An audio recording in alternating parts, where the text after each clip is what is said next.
राष्ट्रपर्व 77व्या प्रजासत्ताक दिनाच्या निमित्तानं आयोजित करण्यात आलेल्या राष्ट्रीय शालेय बँड स्पर्धेच्या ग्रँड फायनलमध्ये देशभरातील विद्यार्थ्यांनी आपली कला, शिस्त आणि देशभक्तीचं अप्रतिम दर्शन घडवलंय।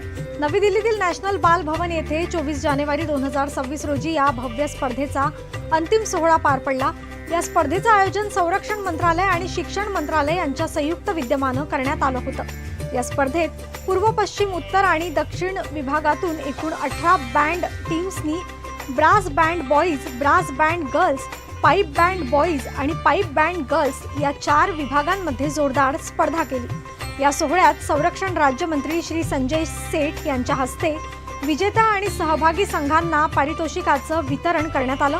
प्रत्येक विभागात पहिल्या क्रमांकासाठी 51,000 रुपये, दुसऱ्या क्रमांकासाठी 31,000 रुपये, तिसऱ्या क्रमांकासाठी 21,000 रुपये तर उर्वरित संघांना 11,000 रुपयांचं सांत्वन पारितोषिक देण्यात आलं।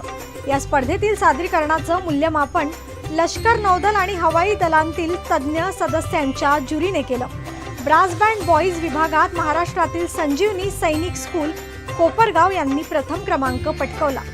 नमस्कार, मी कल्याणी। आपण बघत आहात सुदर्शन मराठी। राष्ट्रीय शालेय बँड स्पर्धेत महाराष्ट्राने यशाचं स्थान पटकावलंय आणि या यशाच्या सोहळ्यात संजीवनी सैनिकी स्कूलचा सिंहाचा वाटा आहे। इथल्या मुलांनी यात अशा प्रकारे परफॉर्म केला आहे। आपण मुलांशी बातचीत करूया आणि त्यांचा अनुभव जाणून घेऊया। सर, कशा पद्धतीचा होता अनुभव आणि कधीपासून ही तयारी करावी लागली?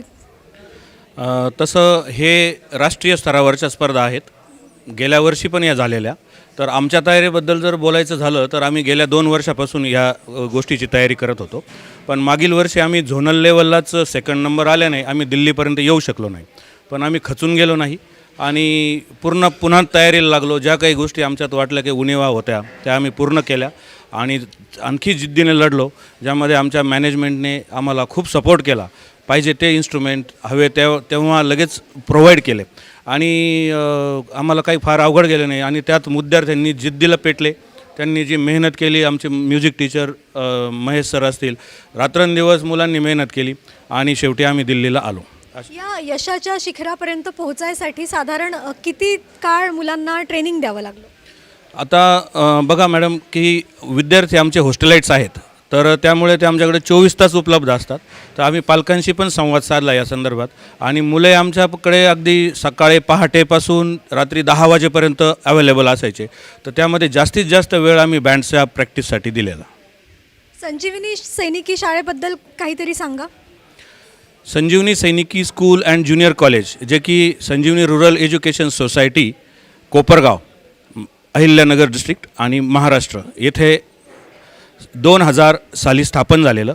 स्वर्गीय शंकररावजी कोल्हे साहेब यांच्या दूरदृष्टीतून हे साकार झालेलं त्यांचं स्वप्न आहे आणि एकच उद्देश होता याचा की येथे ग्रामीण भागात आमचं शाळा जी आहे ती अगदी ग्रामीण भागातली आहे आणि ग्रामीण भागातल्या विद्यार्थ्यांना चांगल्यात चांगला प्लॅटफॉर्म, जसं की सातारा सैनिकी स्कूल असेल किंवा नॅशनल लेवलच्या ज्या सैनिकी स्कूल असतात, अशा सैनिकी स्कूलप्रमाणे त्यांना विद्यार्थ्यांना कशा पद्धतीने ग्रूम करता येईल किंवा कशा पद्धतीने वेगवेगळे प्लॅटफॉर्म अवेलेबल करून देता येईल, या उद्देशाने ती सैनिकी शाळेची स्थापना केलेली आणि सध्या आदरणीय चेअरमन श्री नितीनदादा कोल्हे साहेब असतील, मॅनेजिंग ट्रस्टी अमितदादा कोल्हे साहेब असतील आणि आमचे ट्रस्टी सुमितदादा कोल्हे साहेब, जे की जातीने स्वतः प्रत्येक ठिकाणी हजर असतात आणि त्या पद्धतीने जे वाटचाल चाललेली सैनिकी स्कूलची ती मागचे 25 वर्षापासून आहे।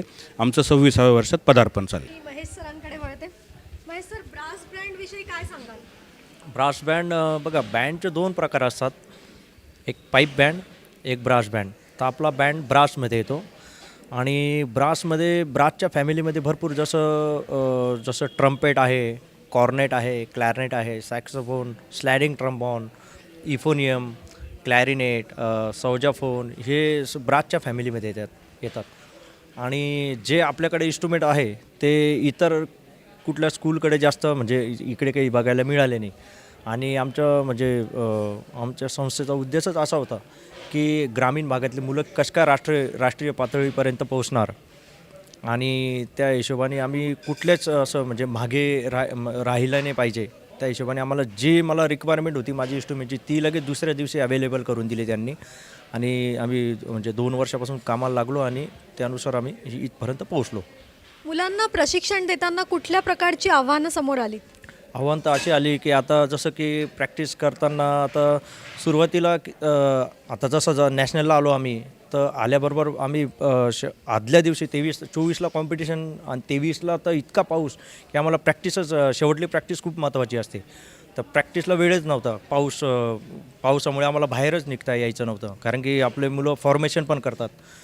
तरी आम्ही संध्याकाळी ठरवलं की आता पावसात का होईना पण आपण प्रॅक्टिस करायची. तर आम्ही बाहेर पडलो आणि प्रॅक्टिस केली. पडत पाण्यात प्रॅक्टिस केली. पडता पाण्यात म्हणजे पूर्ण मुलं ओले चिंब झाले, वाद्य इन्स्ट्रुमेंट वगैरे सगळे ओले झाले. त्यानंतर आमचा जो लीडर आहे विपुल, ते सगळ्यात मोठं आव्हान तर हे होतं की आम्हाला टेन्शन होतं की त्या प्रॅक्टिसमध्ये पडत पाण्यात प्रॅक्टिस त्याला इतकं मोठी इजा झाली, जखम झाली की ब्लड खाली पडा, म्हणजे पूर्ण हात त्याचा रक्ताचा झाला. जो मेन लीडर असून तर आम्हाला टेन्शन आलं की आता कसं होणार. खूप मोठं आव्हान होतं आहे आमच्यासाठी की आता हे कसा करणार. पण तरी तो जिद्दीने त्याने पूर्ण प्रयत्न केले आणि कुठे न चुकता परिपूर्णतेने त्याचं योगदान दिलं आणि पुढे सरकलो आम्ही. अखेर महाराष्ट्राचा झेंडा राष्ट्रीय स्तरावर रोवला गेला, हे बघून कसं वाटतंय? हे तर आमचं स्वप्न होतं एक, आमचे संस्थेचं स्वप्न होतं हे की आपण कसं नॅशनलपर्यंत पोहोचू शकतो. आज आम्ही भारतात नंबर 1 आलो आहे. तर हा याच्यापेक्षा आता काही उरलं नाही की आता कशाची अपेक्षा नाही आम्हाला की आता काही पाहिजे बुवा आम्हाला.